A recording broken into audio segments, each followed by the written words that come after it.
Hei kaikille! Tällä videolla kokataan 4 erilaista helppoa, edullista ja kasvissyöjille sopivaa kotiruokalajia. Nämä reseptit on mun omia kotiruokasuosikkeja ja niitä on helppo muunnella jokaisen omaan makuun sopivaksi. Mä näytän teille, miten valmistuu vihannesmakaronilaatikko, kasvisjuustokeitto, sieni-aurajuustopizza ja tortellinivuoka.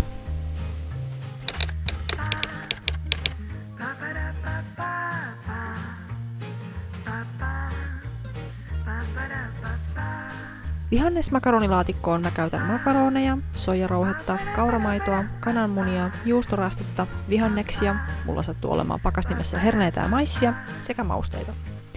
Täytteitä voi vaihdella oman maun mukaan, eli soijarouheen ja pakastevihannekset voi korvata oikeastaan millä tahansa uunissa kypsyvillä aineksilla tai jättää vaikka kokonaan pois.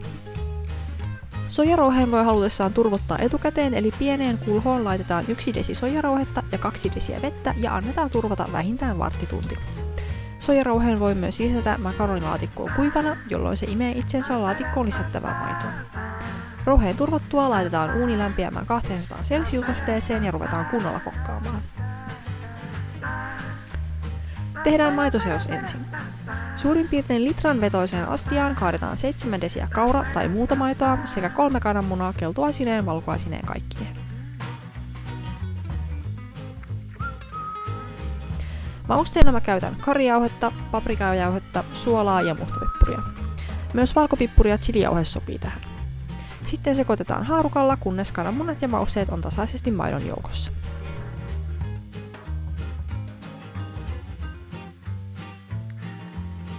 Tässä vaiheessa aletaan koota itse makaronilaatikkoa isoon ruokaöljyllä tai muulla rasvalla voideltuun uunivuokaan. Eli makaroneja, juustoraastetta, soijarouhetta ja vihanneksia kerrostetaan vuokaan vuorotellen. Kerrosten järjestys on vapaa, mä tykkään aloittaa juustoraasteista.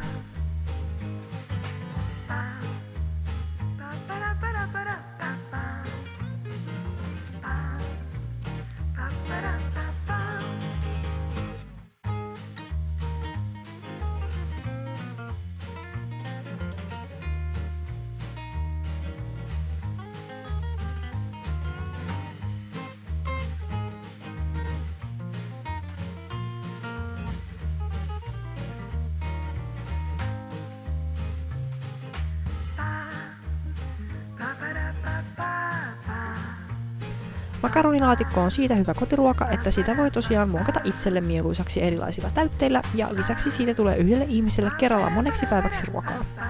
Täytteestä riippuen se on myös aika edullinen ruokalaji valmistaa, eli laiskat ja pihit kotikokit kiittävät. Kun kerrokset on kasattu, kaadetaan maitoseos koko luomuksen sekaan ja päälle voi vielä ripotella juustorastetta, jos mieli tekee.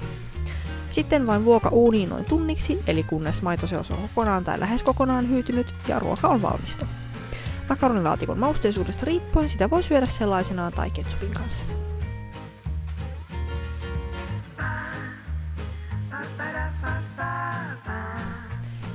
Kasvisjuustokeittoa varten tarvitaan makaroneja tai muuta pastaa, soijarouhetta, 1 keltasipuli, 1 paprika, pakasteherneitä, 250 grammaa sulatejuustoa, kasvisleimikuutio, makeaa soijakastiketta, ruokaöljyä paistamiseen sekä mausteita kuten curry- ja chilijauhetta. Ensiksi pilkotaan ja paistetaan sipuli ja paprika.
Kun kasvikset ovat sopivasti pehmenneitä ja ruskistuneita, lisätään reilusti körijauhetta ja mustapippuria. Sekoitetaan ja kaadetaan kattilaan 12-13 desiä vettä sekä 1 kasvisliemikuutio. Soijakastiketta tulee 2 ruokalusikallista. Tässä vaiheessa lisätään myös 2 desiä makaroneja ja 1 desi soijarouhetta ja kansi päälle.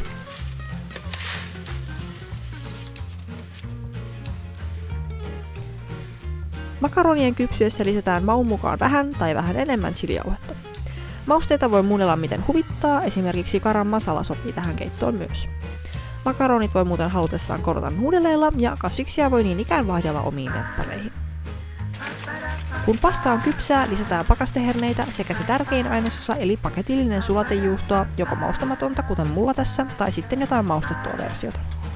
Sekoitetaan hyvin ja odotetaan, että juusto sulaa keiton sekaan ja sitten voidaankin ruveta syömään.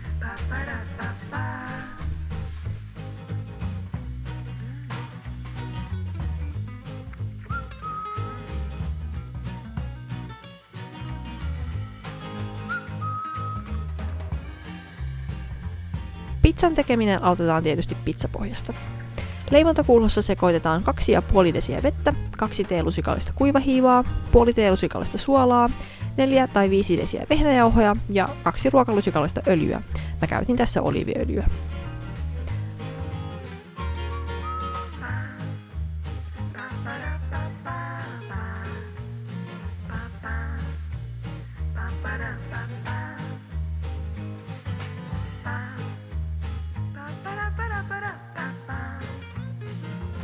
Taikinan voi antaa kohota pidemmänkin aikaa ja sillä välin valmistetaan pizzaan tuleva tomaattikastike.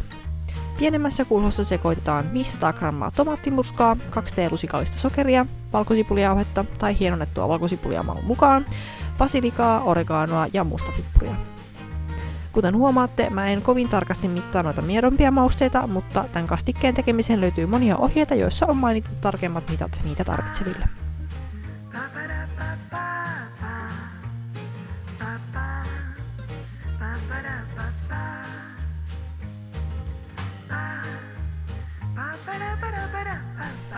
Tässä kohtaa viimeistään kannattaa laittaa uuni lämpiämään 225 asteeseen. Nyt ruvetaan kokoamaan itse pizzaa ja täytteenä mulla oli tässä säilykeherkkusieniä, aurajuustoa ja juustorastetta. Kaadetaan kohonnut taikina leivinpaperin päälle uunipelille ja levitetään mahdollisimman tasaisesti.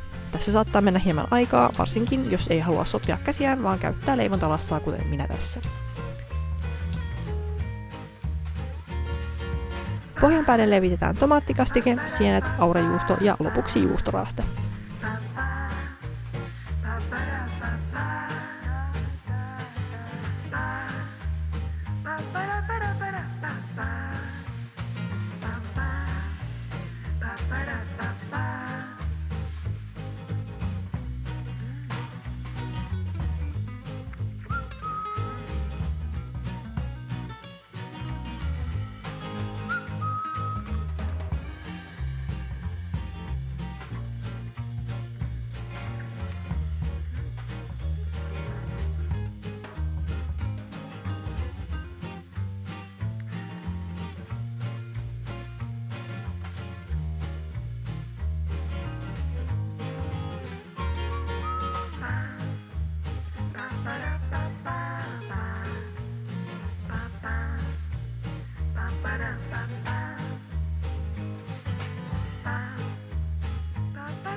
Pizza uuniin noin 80 minuutiksi ja taas on yksin asujalle monen päivän ruuat valmiina.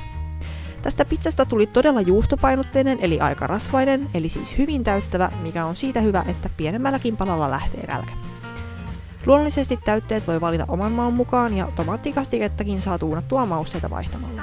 Ei muuten tee mieli tilata pizzaa enää kotiin, kun on opetellut tämän reseptin, koska tästä tulee niin hyvää. Viimeisenä ruokana tehdään jotain vähän fancympää, eli tortelliniruoka. Tähän tarvitaan tortellineja tai tortelloneja, kumminpäin sen nyt haluaakaan sanoa, juustorastetta, kimpale mozzarella-juustoa, 500 grammaa tomaattimurskaa ja basilikaa. Tämä on selkeästi näistä tällä videolla esitellyistä ruokalajista hintavin, mutta omasta mielestäni ehkä myös se herkullisin. Ensin keitetään tortellinit pakkauksen ohjeen mukaan ja siirretään isoon uunivuokaan.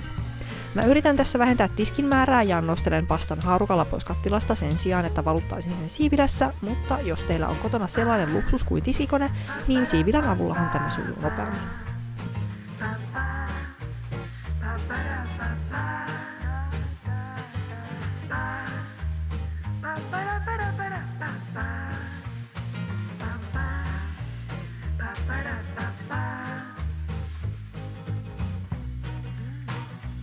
Sitten laitetaan muut ainekset pastan sekaan, eli tomaattimurska, basilika ja mozzarella. Mozzarellan repiminen käsin on sitten sottaista puuhaa, joten varautukaa. Jos haluaa olla extra fancy, niin voi käyttää tuoretta basilikaa kuivatun sijasta. Sekoitetaan ja ripotellaan päälle ohut kerros juustolastetta. Vuoka uuniin siksi aikaa, että juusto sulaa ja voila!